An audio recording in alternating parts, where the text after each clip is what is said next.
Bonjour les amis, j'espère que vous allez bien.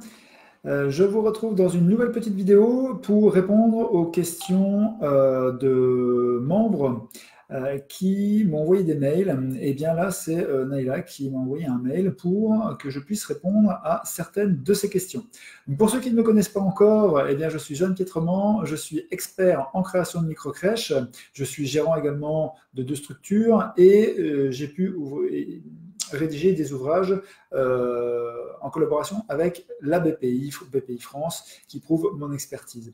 Voilà, donc les questions qui m'ont été posées aujourd'hui sont importantes parce qu'elles touchent plus spécifiquement le CAP petite enfance, le CAP AEPE, qui est mise en application ou pas par certains porteurs de projets. Donc je vais vous donner mon avis sur cette hypothèse et répondre en même temps aux questions qui m'ont été posées. Donc la première question est: vos porteurs de projet passent-ils le CAP petite enfance, EPE, avant les démarches de création de micro-crèches?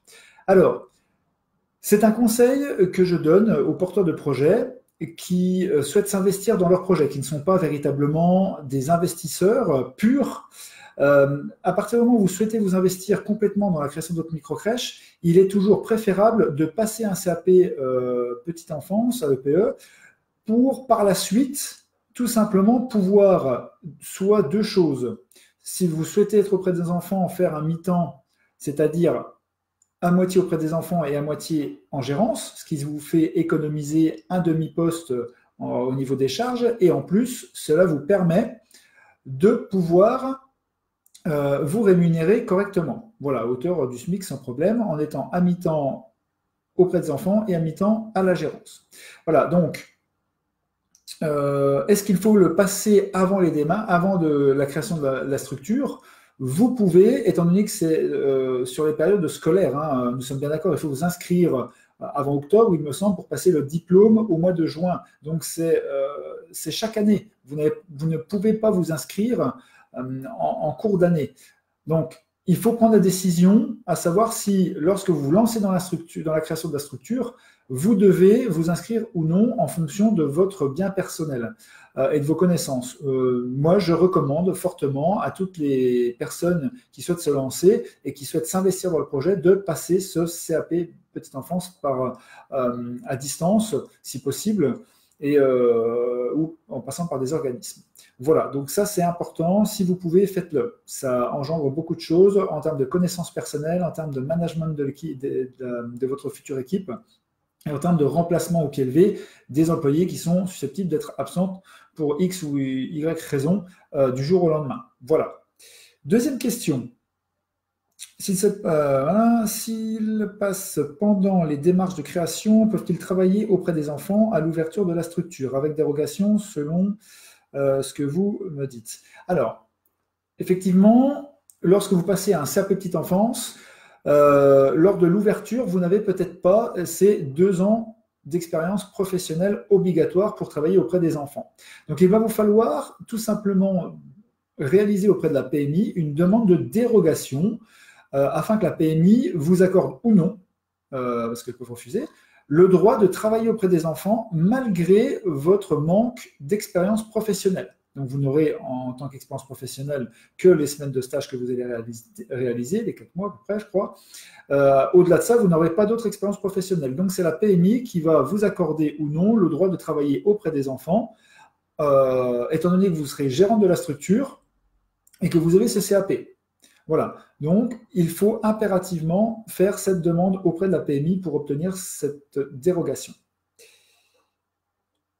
Troisième question, enfin, selon vous, faut-il qu'il y ait peu d'écart de temps entre votre formation, comment créer une microcrèche en 10 étapes, et le début des démarches? Alors, là, c'est une question qui touche ma formation et le début des démarches. Donc, obligatoirement, ma formation, comment créer une microcrèche en 10 étapes, devra être réalisée au tout début de tout ce que vous souhaitez entreprendre. Pourquoi? Eh bien, je vous donne dans cette formation toutes les bases sur la création de microcrèches. En gros, ma formation, c'est comme les petites roulettes sur un vélo, c'est ce qui va vous permettre de ne pas tomber, de ne pas aller droit dans le mur. Donc, il faut impérativement, le plus tôt possible, réaliser ma formation pour avoir toutes les bases concrètes et précises sur la création de microcrèches. Mais j'irai même plus loin, la formation auprès de la CCI, par exemple, ou de Pôle emploi, dédiée à la création d'entreprises pures, doit être réalisée tout de suite après ma formation « Comment créer une microcrèche ». Donc, vous obtenez toutes les bases sur la création de microcrèche et ensuite, vous faites le stage dédié à la création d'entreprises. Pourquoi? Parce que toutes les questions que vous aurez accumulées pendant la formation « Comment créer une microcrèche », eh bien, vous pourrez les exposer lorsque vous ferez la formation sur la création d'entreprises. L'inverse ne sera pas du tout constructif puisque vous ne pourrez pas poser des questions pertinentes. Voilà, donc la formation « Comment créer une microcrèche » doit être réalisée immédiatement que vous aurez pris la décision de vous lancer dans la création de microcrèches. C'est très, très important. Ensuite, la dernière question, c'est que Naïla ne sait pas très bien dans quel ordre elle doit réaliser la formation, passer son CAP et réaliser le début de cette démarche concrète. Eh bien, la première chose à faire, c'est de réaliser la formation « Comment créer une microcrèche ». Vous allez avoir un fil conducteur, vous saurez où vous allez par la suite. D'accord? Donc ça, c'est important. Deuxièmement, c'est vous former à la création d'entreprise. Ça, c'est également très important. C'est deux formations qui ne vont pas l'une sans l'autre, si je puis dire. Mais réaliser la première, comment créer une microcrèche, et ensuite celle de l'entrepreneuriat. C'est important. La deuxième chose, c'est de lancer vos démarches et dans un même temps, si vous le souhaitez, et bien évidemment, si vous lancez les démarches avant le mois d'octobre, jusqu'à la fin des inscriptions du CAP Petite Enfance, eh bien, vous pouvez prétendre à réaliser les deux choses en même temps. Vous lancez vos démarches et en même temps, vous faites votre CAP Petite Enfance. En plus, vous pourrez mettre en relation des stages éventuellement réalisés en microcrèche, donc vous pourrez approfondir toute votre connaissance et surtout, vos démarches pourront être mises en relation avec le stage que vous mettez en pratique dans une microcrèche, par exemple. Voilà, donc c'est une courte vidéo. Je vais essayer de mettre dans les commentaires le lien de ma formation si elle peut vous intéresser. En termes de CAP Petite Enfance à distance, moi je recommande le CNED. C'est un organisme qui a fait ses preuves. Il y en a d'autres, donc je vous laisse mettre de vos recherches.